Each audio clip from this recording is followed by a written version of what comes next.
PNP at NBI dapat magpaliwanag sa patuloy na operasyon ng mga isabong. Detalye ng balita mula kay Raymond Paz, RH28. Raymond, good morning. Pinagpapaliwanag ni Senate Committee on Games and Amusement Chairman Senador Erwin Tulfo ang Philippine National Police at National Bureau of Investigation kung bakit patuloy na nag-ooperate ang mga online sabong, gayong idineklara na itong illegal noon pang nakarang administrasyon.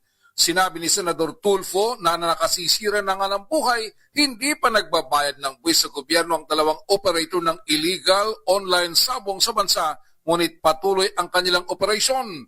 Sa report ng Philippine Amusement and Gaming Corporation o PAGCOR, humingi na sila ng tulong sa PNP at NBI para mapasara ang ito, ngunit walang nangyari. Duda ang senador na hindi alam ng mga otoridad ang kinaroroonan ng mga sabungang ito na pinapalabas at pinopustahan pa online. Imposible umanong hindi ito alam ng hepe o PNP Provincial Director kung nasaan ang sabungan na napakaraming taong may dalang manok at napapanood pa ng live. Sabi ni Senador Erwin, kung hindi pa nila alam ay siya nang magbibigay ng tip sa PNP at NBI. Ang isang sabungan ay nasa Central Luzon, habang ang isa naman ay nasa Calabarzon o Region 4A at ang operator ay taga Cordillera.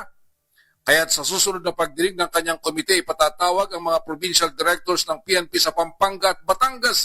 Ganon din ang mga regional directors mula sa Central Luzon, Calabarzon at Cordillera. Sa pagkatalaga niya na PNP OIC Chief Lieutenant General Jose Melencio Nartates Jr.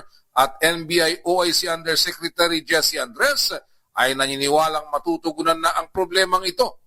Para kay Tulfo, kung gugustuhin, may pamamaraan na ipasara.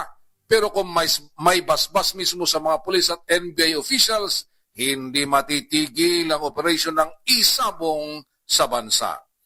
Ito si RH28, Raymond Dadpaz para sa DZRH, una sa Pilipinas, una sa Pilipinas. Maraming salamat, Raymond.